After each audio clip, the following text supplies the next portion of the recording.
بسم اللہ الرحمن الرحیم۔ سبق نمبر 14۔ کوئلے کی کان۔ بعض ملکوں میں کان کھود کر ایک قسم کا کوئلہ نکالا جاتا ہے جو پتھر کا کوئلہ مشہور ہے، لیکن حقیقت میں وہ پتھر نہیں بلکہ نباتات کی قسم سے ہے۔ یورپ اور امریکہ کی اکثر ولایتوں میں یہ کوئلہ نکلتا ہے، مگر نہایت عمدہ قسم کا کوئلہ انگلستان کا ہوتا ہے۔ انگلستان کے لیے اس کوئلے کی کان گویا دولت کی کان ہے۔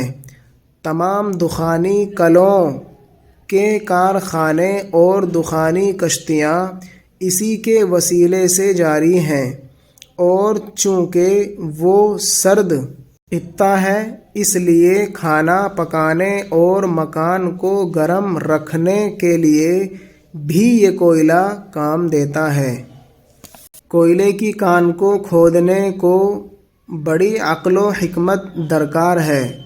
کلوں کے وسیلے، دوراندیش، عاقبت اندیش، انجام پر نظر رکھنے والا، ہوشیار، دوربین، پسو پیش، آگا پیچھا، ہوسناکی، لالچ، حرص، شہوت، گرم پرواز، تیزی سے اڑنے والی، سیر، پیٹ بھرا، دوربینی، آئندہ متوقع حالات پر نظر رکھنا، گر، اصول، ہنر، فن، بھن بھن، مکھی، مچھر اور دوسرے پردار کیڑوں کے پروں کی آواز، ولایت، ملک، دخانی کل، بھاپ کی طاقت سے چلنے والی مشین یا انجن وغیرہ، خطہ، سرزمین، علاقہ، درکار، ضروری، مطلوب، سے کھودا اور نکالا جاتا ہے۔ اول ایک گہرا غار کوئلے کے مخزن تک کھودتے ہیں، پھر وہاں کا پانی کل کے وسیلے سے نکال کر باہر پھینک دیتے ہیں۔ اس کے بعد کوئلہ کھدنا شروع ہوتا ہے۔ بیچ میں کوئلے کے ستون چھوڑتے جاتے ہیں تاکہ اوپر کی زمین بطور چھت کے قائم رہے۔ ستون ایک دوسرے کے محاذی اور برابر فاصلے پر ہوتے ہیں۔ جب دور تک اندر ہی اندر کان کھد جاتی ہے تو نہایت خوبصورت گھر کے مانند معلوم ہوتی ہے۔ تمام کوئلہ ایک ہی جگہ نہیں ملتا، بلکہ اس کی شاخیں اطراف زمین میں پھیلی ہوئی ملتی ہیں۔ اس لیے کان کے اندر مختلف سمتوں میں ستون اور حجرے بن جانے سے ایک بڑا شہر سا معلوم ہوتا ہے۔ یہ ہم نے سمتوں پڑھا ہے، اس لیے کہ اردو کی صحیح تحقیق سمتوں ہی ہے، سمتوں نہیں ہے۔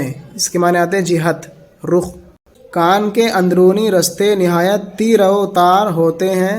وہاں نہ روز روشن کا اثر ہوتا ہے نہ شب ماہ کی خبر، ہر دم اندھیرا گپ رہتا ہے۔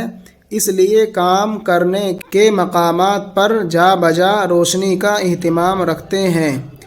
جب کان دور تک پہنچ جاتی ہے تو کوئلہ بیلوں اور گھوڑوں کے ذریعے سے اس کے دہانے تک پہنچایا جاتا ہے۔ انہی ستونوں کے اندر لدے لدائے جانور آتے جاتے ہیں۔ زمین کے نیچے ہی گھوڑے بیلوں کے لیے اصطبل اور تھان بناتے اور وہیں ان کے لیے دانہ چارہ پہنچاتے ہیں۔ صرف ہفتے کے روز جانوروں کو تعطیل ملتی ہے۔ مخزن، خزانے کی جگہ، گودام، محاذی، آمنے سامنے، روبرو، مقابل، تیرہ تار، اندھیرا اور تاریک، گپ، نہایت تاریک، بے حد اندھیرا، دہانہ، منہ، لدا لدایا، بوجھ سے بھرا ہوا، اصطبل، تھان، پالتو جانور باندھنے اور رکھنے کی جگہ، طویلہ۔ کان کے اندر کی ہوا نہایت خراب ہوتی ہے، اس لیے تازہ ہوا کل کے ذریعے اوپر سے پہنچائی جاتی ہے۔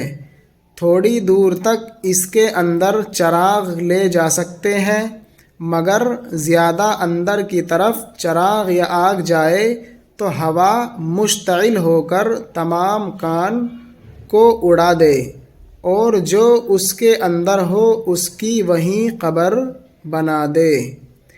کبھی کبھی آتش زدگی کا حادثہ بھی ہو جاتا ہے، اس وقت بڑا دھماکہ ہوتا ہے اور بہت سے کام کرنے والے دب کر مر جاتے ہیں۔ زمانہ سابق میں ایسے حادثے اکثر ہوا کرتے تھے، مگر اب تو مدت سے ایک قسم کی محفوظ لالٹین خاص کان کے اندر کام کرنے کے لیے ایجاد ہو گئی ہے، جس میں آگ لگ جانے کا اندیشہ نہیں۔ ہندوستان میں بھی ضلع بردوان و سلہٹ کے علاقے میں کافی کوئلہ نکلتا ہے، جو ریل کے انجنوں میں جلایا جاتا ہے۔ اگر یہ قدرتی کوئلہ نہ ملتا تو لکڑی بہت ہی گراں ہو جاتی۔ غرض کوئلہ بھی ایک قدرتی دولت ہے جو تہہ زمین کے اندر دھات اور جواہرات کی طرح مدفون ہے۔